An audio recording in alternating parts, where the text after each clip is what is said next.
friends, welcome back to my channel. So friends, today we are going to translate an story.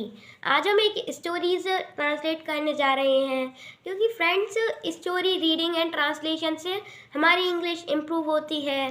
को कई तरह की verbs and sentences सीखने को मिलते हैं, तो उससे जो हमारी इंग्लिश है वो इम्प्रूव होती है। Okay, let's start the story. आज की स्टोरी का हमारा टॉपिक है द लेजी डंकी। चलिए देखते हैं इसको। There lived a hard working salt merchant. एक बार एक मेहनती नमक व्यापारी रहता था। फ्रेंड्स, वंस का मतलब होता है एक बार, लिव्ड का मीनिंग रहता था, हार्ड वर्किंग यानी मेहनती, और सॉल्ट मर्चेंट यानी नमक का व्यापारी। और फ्रेंड्स, यह जो सेंटेंस है वो पास्ट इंडेफिनिट में है and most of the sentences in stories are in past। बहुत से sentences story में past में रहते हैं। Okay, he had a donkey which was very lazy। उसके पास एक गधा था जो बहुत आलसी था। had means इसमें जो had का यूज हुआ है वो possessive and helping verb की यूज हुआ है। ओके, donkey यानी गधा, very lazy यानी बहुत आलसी। Okay, Every day the merchant loaded salt on the donkey's back। व्यापारी प्रतिदिन गधे की पीठ पर नमक लाद देता था। फ्रेंड्स, एवरी डे मीन्स प्रतिदिन, द मर्चेंट यानी व्यापारी, लोडेड यानी लोड की सेकेंड फॉर्म। लोड का मीनिंग होता है लादना और लोडेड मीन्स उसकी सेकेंड फॉर्म यानी कि लादता था। सॉल्ट यानी नमक, डंकीज बैक यानी गधे की पीठ। They went to the market where the man sold the salt। वे उस बाजार में गए जहां उस व्यक्ति ने नमक बेचा था। फ्रेंड्स, दे यानी वे, वेंट यानी गया, मार्केट यानी बाजार, वेयर यानी जहां। फ्रेंड्स, वेयर का एक मीनिंग होता है कहाँ और दूसरा मीनिंग होता है जहां, क्योंकि जहाँ पर भी हमको हेल्पिंग वर्ब और वेयर नहीं दिखते हैं तो वहाँ पर वो कंजक्शन के रूप में यूज होता है। ओके, सोल्ड यानी सेल की सेकंड फॉर्म, सोल्ड यानी बेचा। ओके फ्रेंड्स, चलिए आगे बढ़ते हैं। They had to pass by a river on the way to the market. उन्हें बाजार के रास्ते में एक नदी के पास से गुजरना पड़ा। फ्रेंड्स, दे हैड टू पास यानी उन्हें गुजरना पड़ा, पास यानी गुजरना, रिवर मीन्स नदी, ऑन द वे टू यानी कि रास्ते पर, कहाँ के रास्ते पर, मार्केट यानी बाजार के रास्ते पर। Okay, they usually stopped there to drink water before continuing on their journey. अपनी यात्रा जारी रखने के से पहले वे आमतौर पर वहाँ पानी पीने के लिए रुकते थे। फ्रेंड्स, यूजुअली मीन्स आमतौर पर, स्टॉप्ड यानी रुकते, और देयर यानी वहाँ, ड्रिंक यानी ड्रिंक वाटर यानी पानी पीने, कंटिन्यू यानी कंटिन्यूइंग यानी कोई काम जारी रखते हुए, यह कंटिन्यू की फोर्थ फॉर्म है यानी ING फॉर्म। ओके, देयर यानी उनकी, जर्नी यानी कि यात्रा। Okay, one day the donkey stepped into the river. एक दिन गधे ने नदी में कदम रखा। He tripped over a stone and fell into the water। वह एक पत्थर से टकराया और पानी में गिर गया। The merchant came running। व्यापारी दौड़ता हुआ आया। वन डे यानी एक दिन, द डंकी यानी गधा, स्टेप्ड यानी कदम रखना, इनटू यानी किसी चीज में, तो उसने कहाँ कदम रखा, रिवर में यानी कि नदी में। ही ट्रिप्ड यानी वह टकराया, ट्रिप्ड मीन्स टकराया, ओवर एक पत्थर पर, एंड फेल मीन्स गिरा, इनटू द वाटर यानी कि पानी में। द मर्चेंट केम रनिंग यानी कि मर्चेंट यानी कि व्यापारी, केम यानी आया, रनिंग यानी दौड़ता हुआ। ओके, चलिए अगला देखते हैं। He was worried that donkey was severely hurt। उसे चिंता हुई कि गधे को बहुत चोट लगी है। फ्रेंड्स, वरीड मीन्स होता है चिंता करना, वरी मीन्स होता है चिंता करना, और वरीड उसकी सेकंड और थर्ड फॉर्म है यानी उसने चिंता की। डंकी यानी गधा, सेवरल यानी बुरी तरह से या बहुत बुरी तरह से। Okay, but the donkey was only scratched, लेकिन गधे को सिर्फ खरोंच ही आई थी। लेकिन ओनली यानी सिर्फ, स्क्रैच्ड यानी खरोंच। Okay friends, as they continued their journey the donkey felt that his load was lighter। जैसे ही उन्होंने अपनी यात्रा जारी रखी तो वैसे ही गधे को लगा कि उसका बोझ हल्का हो गया है। फ्रेंड्स, एज यानी कि जैसे ही, कंटिन्यूड यानी जारी रखना, जारी रखना तो हो गया कंटिन्यू का मीनिंग, और उसकी सेकंड फॉर्म कंटिन्यूड यानी जारी रखा। देयर यानी उनकी, जर्नी यानी यात्रा, फेल्ट यानी कोई चीज़ महसूस करना या फील की सेकंड और थर्ड फॉर्म है। लोड यानी कि बोझ, लाइटर यानी हल्का। ओके,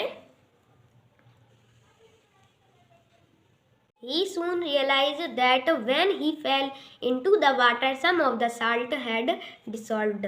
जल्द ही उसे एहसास हुआ कि जब वह पानी में गिरा तो उसमें से कुछ नमक पानी में ही घुल गया था।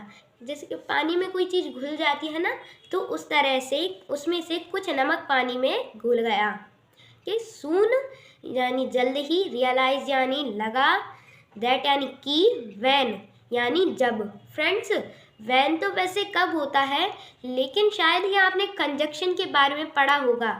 यह जो WH वर्ड्स रहते हैं वो कंजक्शन भी रहते हैं। वैन का कंजक्शन होता है जब। जहाँ पर भी आपको ऐसा लगे कि WH वर्ड के साथ हेल्पिंग वर्ब नहीं आई है, तब आप उसको ऐसा समझिएगा कि वह कंजक्शन है। यहाँ पर वैन के साथ कोई भी हेल्पिंग वर्ब नहीं आई तो वह कंजक्शन है। फ्रेंड्स, कंजक्शन की भी मैं आपके लिए वीडियो लेकर आऊँगा।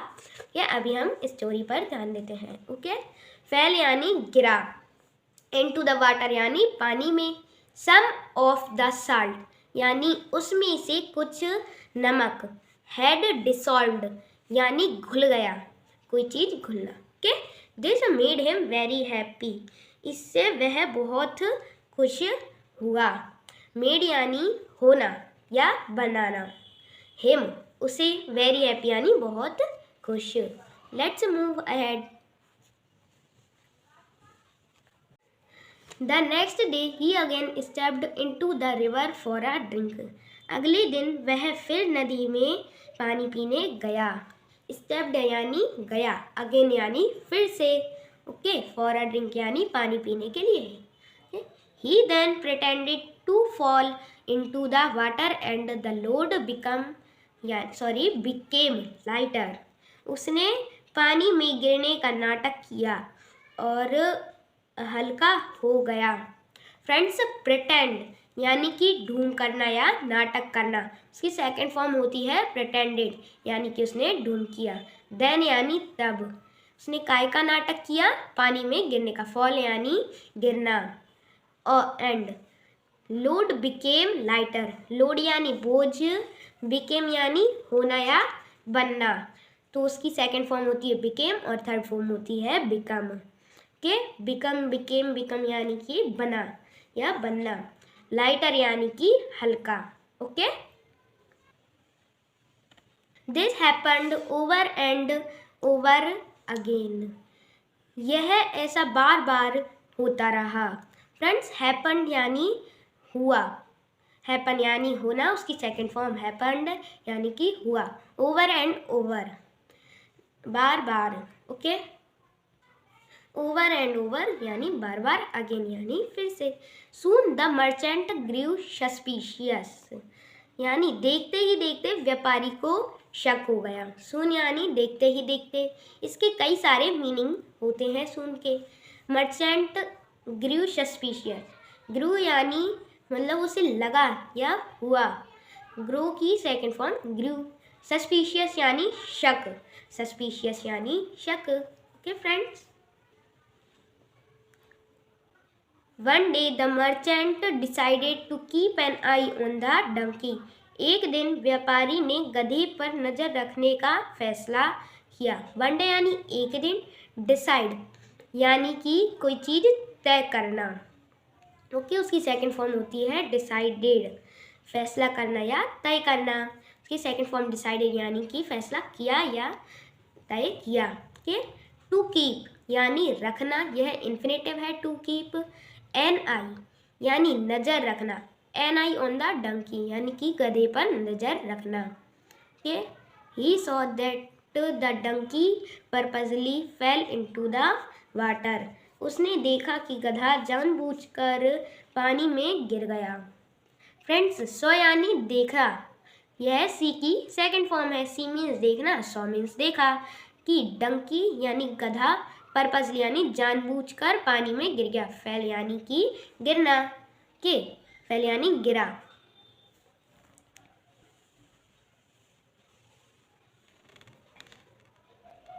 The merchant was angry but did not say anything, व्यापारी गुस्से में था लेकिन कुछ नहीं बोल सका। फ्रेंड्स, एंग्री यानी गुस्सा होना, के से यानी कहना, एनीथिंग यानी कुछ। Instead he came up with a plan, इसके बजाय वह एक योजना लेकर आया। इंस्टेड यानी इसके बजाय, केम अप यानी लाना, विथ अ प्लान यानी कि एक योजना। ओके फ्रेंड्स,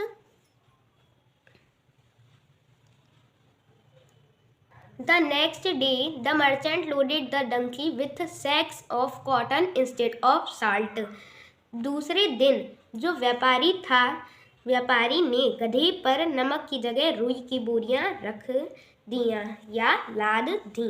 फ्रेंड्स, लोडेड यानी लाद दी, के सैक्स यानी बोरियां, किसी चीज़ की बोरियां, के ऑफ कॉटन काय की बोरियां रख दी, कॉटन की यानी कि रुई की।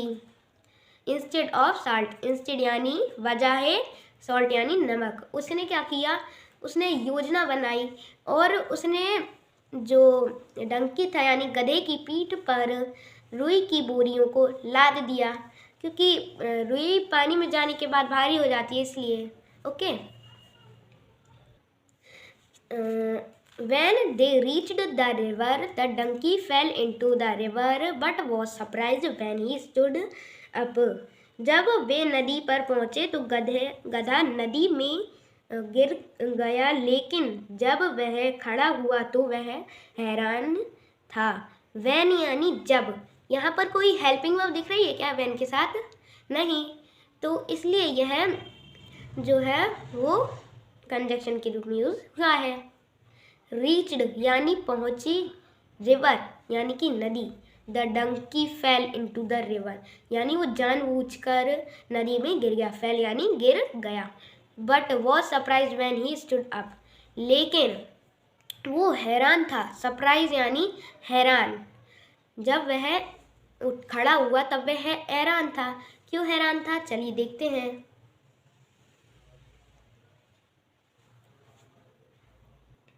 The load on his back was heavier instead of getting lighter. उसकी पीठ पर जो बोझ था वो हल्का होने के बजाय और भारी हो गया। जो लोड था उसकी पीठ पर यानी बोझ था वो ज़्यादा हो गया कम होने की बजाय। द लोड यानी कि बोझ, बैक यानी पीठ, वॉज हैवियर यानी कि भारी, हैवी यानी भारी, उसकी comparative degree heavier. The donkey realize his mistake, गधे को अपनी गलती का एहसास हो गया था। रियलाइज यानी एहसास होना, मिस्टेक यानी गलती। From then on he served his master faithfully, तब से, फ्रॉम देन ऑन यानी कि तब से उसने अपने स्वामी की ईमानदारी से सेवा की। ही सर्व्ड यानी उसने सेवा की, उसके मास्टर की अच्छे से सेवा की या ईमानदारी से। फ्रेंड्स, इसका मोरल देख लीजिए। You should not be lazy in your work but rather honest and sincere, आपको अपने काम में आलस नहीं करना चाहिए बल्कि ईमानदार होना चाहिए। कि लेजी यानी आलसी, इन योर वर्क यानी तुम्हारे काम में, but rather honest and sincere, rather यानी कि बल्कि, ईमानदार यानी ऑनेस्ट और सिंसियर भी ईमानदार। ओके फ्रेंड्स, तो यहाँ पर हमारी स्टोरी एंड होती है। अगर आपको अच्छी लगी हो तो सब्सक्राइब कीजिए, लाइक कीजिए और ज़्यादा से ज़्यादा शेयर कीजिए। Bye bye, have a nice day.